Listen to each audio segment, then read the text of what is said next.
Friends, welcome back to the channel. இன்னைக்கு நம்ம வந்து ஃப்ரூட் கஸ்டர்ட் எப்படி பண்ணுறதுன்னு பார்க்கலாம். ஸோ அதுக்கு ஒரு பேன் எடுத்துட்டு 1/2 லிட்டர் அளவுக்கு பால் வந்து இதில் ஊற்றிக்கோங்க. அதே மாதிரி நீங்கள் எடுக்கக்கூடிய பால் வந்துட்டு நல்லா ஃபுல் ஃபேட் மில்காக இருக்க மாதிரி பார்த்துக்கோங்க. அப்போ வந்து உங்களுக்கு டேஸ்ட் வந்து இன்னும் எக்ஸ்ட்ராவாக இருக்கும். இப்போ வந்து 1/2 லிட்டர் பாலுக்கு நான் 1/4 கப் அளவுக்கு சர்க்கரை சேர்த்துக்கிறேன். உங்களுக்கு இன்னும் கொஞ்சம் இனிப்பு தேவைப்பட்டால் நீங்கள் இன்னும் கூட அதிகமாக சேர்த்துக்கலாம்.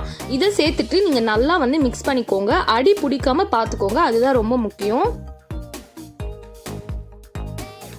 ஓகே ஃப்ரெண்ட்ஸ், அடுத்து இந்த பால் வந்து நல்லா கொதிச்ச பிறகு இந்த பாலை வந்து ஒரு கப்பில் ஒரு 2 கரண்டி அளவுக்கு இந்த பாலை வந்து ஊற்றிட்டு அதுக்கப்புறம் 1/2 ஸ்பூன் அளவுக்கு நம்ம கஸ்டர்ட் பவுடர் சேர்த்துட்டு இதை வந்து நீங்கள் நல்லா மிக்ஸ் பண்ணிக்கோங்க.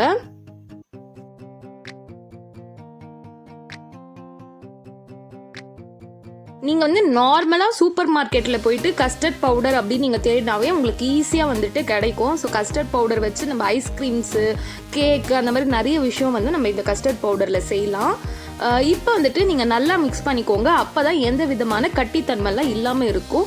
அதே மாதிரி நீங்கள் பால் வந்து நிறைய எடுத்துகிட்டு கம்மியாக பவுடர் மிக்ஸ் பண்ணால் மட்டும்தான் உங்களுக்கு இந்த மாதிரி லம்ஸ் வந்து ஃபார்ம் ஆகாமல் இருக்கும். அடுத்து நம்ம கஸ்டர்ட் பவுடர் போட்டு மிக்ஸ் பண்ண இந்த பாலை வந்துட்டு இதில் ஊற்றிட்டு நீங்கள் அழகாக வந்து இதை மிக்ஸ் பண்ணிக்கோங்க. இப்போ தான் நீங்கள் வந்து ரொம்ப கேர்ஃபுல்லாக இருக்கணும். நம்ம கஸ்டர்ட் பவுடர் சேர்த்த உடனே அடி பிடிக்கிறதுக்கு ரொம்பவே சான்ஸ் இருக்குது. ஸோ நீங்கள் அப்பப்போ வந்து கண்டினியூஸாக மிக்ஸ் பண்ணிகிட்டே இருங்க.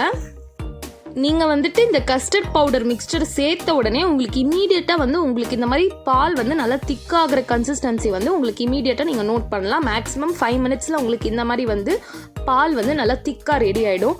அதுக்கப்புறமா இந்த மாதிரி ஒரு பவுலில் வந்துட்டு நீங்கள் ட்ரான்ஸ்ஃபர் பண்ணிக்கோங்க. ஓகே ஃப்ரெண்ட்ஸ், இந்த கஸ்டர்ட் பால் வந்துட்டு நீங்கள் மினிமம் 5 to 10 மினிட்ஸ் வரைக்கும் நல்லா வந்து நீங்கள் ஆற விட்டுட்டு அதுக்கப்புறம் நீங்கள் வந்து ஃப்ரூட்ஸ் சேர்த்துக்கோங்க. அதுக்கு முன்னாடி நீங்கள் சேர்த்திங்கன்னா உங்களுக்கு ஃப்ரூட்ஸ் வந்து அந்த சூடான பாலில் வந்துட்டு லைட்டாக கொஞ்சம் பாயில் ஆன மாதிரி இருக்கும். உங்களுக்கு அந்த கிரன்ச்சி ஃபீல் வந்து வராது. ஸோ இதுக்கப்புறம் நம்ம வந்து ஆப்பிள் சேர்த்துருக்கோம். அதுக்கப்புறம் மாதுளப்பழம் வந்து நல்லா உரிச்சு அதை வந்து நீங்கள் சேர்த்துக்கோங்க. ஃப்ரூட் கஸ்டர்டுக்கு மாதுளப்பழம் வேற லெவல் டேஸ்ட் உங்களுக்கு வந்து சூப்பராக இருக்கும். அதே மாதிரி நீங்கள் மாதுளப்பழம் சேர்த்திங்கன்னா உங்களுக்கு பார்க்கவே வந்து ரொம்ப கலர்ஃபுல்லாக இருக்கும், நல்லாவும் இருக்கும். அதுக்கப்புறம் நான் வந்துட்டு வாழைப்பழம் வந்து நல்லா ஸ்லைஸ் பண்ணிட்டு அதையும் வந்து இதில் சேர்த்துக்கிறேன். ஓகே ஃப்ரெண்ட்ஸ், நான் வந்துட்டு இதில் வெனிலா எசன்ஸ் சேர்க்கலை. உங்களுக்கு வந்து தேவைப்பட்டால் நீங்கள் இதில் வந்து 1 ஸ்பூன் அளவுக்கு நீங்கள் வெனிலா எசன்ஸ் சேர்த்துட்டு நீங்கள் வந்து இது சர்வ் பண்ணிங்கன்னா அப்படியே வெனிலா ஐஸ்கிரீம் மாதிரியே உங்களுக்கு சூப்பராக இருக்கும். ஸோ இதை வந்து நீங்கள் ஹாட்டாகவும் சர்வ் பண்ணலாம். அது வந்து ஒரு டிஃப்ரெண்ட் டேஸ்ட்டாக இருக்கும்.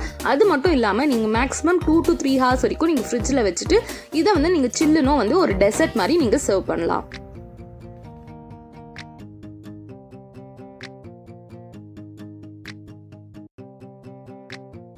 ஓகே ஃப்ரெண்ட்ஸ், அதே மாதிரி டாப்பிங் பொறுத்த வரைக்கும் நீங்கள் என்ன வேணாலும் டாப் பண்ணலாம். நான் வந்து இதில் ட்ரை கிரேப்ஸ் அதுக்கப்புறம் பாதாம் வந்து நல்லா வந்து சாப் பண்ணிவிட்டு அதையும் வந்து நான் அழகாக மேலே வந்து சேர்த்துருக்கேன். ஓகே ஃப்ரெண்ட்ஸ், உங்களுக்கு இந்த ரெசிபி பிடிச்சதுன்னா கண்டிப்பாக நீங்கள் உங்கள் வீட்டில் ட்ரை பண்ணிவிட்டு எப்படி இருந்ததுன்னு சொல்லிட்டு கீழே கமெண்ட் செக்ஷனில் மறக்காமல் வந்து கமெண்ட் பண்ணுங்கள். அது மட்டும் இல்லாமல் மறக்காமல் நம்ம OMG சமையல் சேனலுக்கு சப்ஸ்கிரைப் பண்ணிக்கோங்க. தேங்க்ஸ் ஃபார் வாட்சிங் த வீடியோ கைஸ். பாய்.